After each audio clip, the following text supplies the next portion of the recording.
Hello everyone, welcome back to our channel Learn English with Manpreet Kaur. So today's topic is active and passive voice. I'll be explaining in Hindi also as per your demand. So what the voice is, हम जानेंगे कि voice आखिर होता क्या है, what is active voice and what the passive voice. But before that we should know, हमें पता होना चाहिए कि voice क्या होता है. Voice is the form of a verb. एक form है verb का ही, जो कि हमें बताता है that shows whether the subject जो होता है that is performing the action, कि जो सब्जेक्ट जो है वो एक्शन परफॉर्म कर रहा है या तो फिर एक्शन रिसीव कर रहा है. See it's definition, voice is the form of a verb that shows whether the subject performs the action और रिसीव्स द एक्शन. सब्जेक्ट जो है वो रिसीवर है या गिवर है, ले रहा है या एक्शन दे रहा है.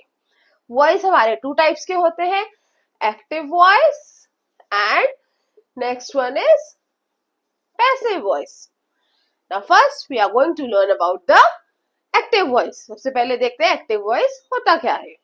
In active voice subject does the action. हमने वॉइस में पढ़ा कि सब्जेक्ट एक्शन कर भी रहा है और दे भी रहा है. बट इन एक्टिव वॉइस में तो ऑब्वियसली इन दोनों को हम दो जगह में डिवाइड करेंगे. तो जब हम पहले में डिवाइड करेंगे तो सब्जेक्ट जो है वो एक्शन कर रहा है. सब्जेक्ट वो एक्शन कर रहा है. क्या है इसका स्ट्रक्चर, हम सेंटेंस कैसे फॉर्म करेंगे, तो उसके लिए हमें स्ट्रक्चर जानना बहुत जरूरी होता है कि हम सेंटेंस पूरा एज अ फ्रेम कैसे करेंगे. सब्जेक्ट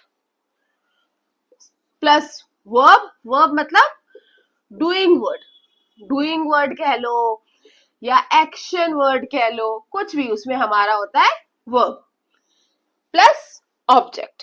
ठीक है. नाउ राम, क्या है Ram, Ram is a subject. ठीक. राम राइट्स क्या है, writes is a doing word और action verb. Action word doing word को हम क्या कहते हैं, वर्ब. तो राइट क्या है, वर्ब.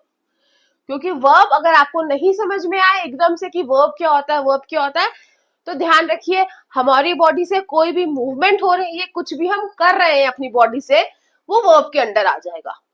मैं सो रही हूँ, बैठ रही हूँ, पढ़ा रही हूँ, खा रही हूँ, पढ़ रही हूँ, लिख रही हूँ, कुछ भी कर रही हूँ जिसमें मेरी बॉडी मूवमेंट आ रही है, वो वर्ब के अंडर आ जाता है. इसलिए अब कभी नहीं हम भूलेंगे कि वर्ब होता क्या है, डूइंग वर्ड. अ लेटर क्या है, ऑब्जेक्ट. अ लेटर क्या है, ऑब्जेक्ट. और इसमें क्या कर रहा है, राम लेटर लिख रहा है, तो Ram is performing the action. Subject performing the action, क्योंकि राम लेटर लिख रहा है.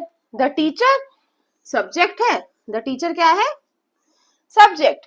टीचर्स अगेन बॉडी मूवमेंट हो रही है ना, मैं आपको अगर पढ़ा रही हूँ तो मेरी बॉडी मूवमेंट हो रही है, तो ये क्या हुआ, यस, वेरी नाइस, आप एकदम सही समझे. वर्ब्स.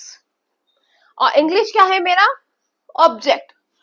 और ये एक्शन कर रही है, टीचर क्या कर रही है, एक्शन कर रही है, मतलब इंग्लिश पढ़ा रही है. तो ये हमारा हुआ एक्टिव वॉइस. एक्टिव वॉइस में हम समझेंगे subject does the action.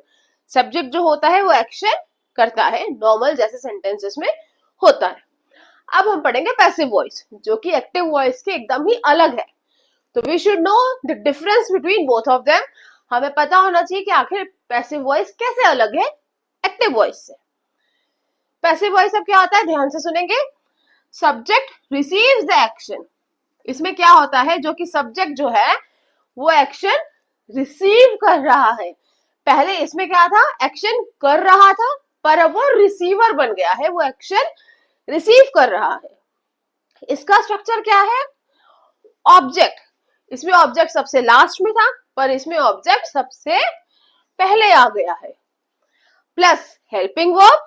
Helping verb आ जाएगी हमारी, वही वर्ब जो मैंने आपको बताई थी, पास्ट पार्टिसिपल वर्ब का थर्ड फॉर्म, बाय और प्लस सब्जेक्ट.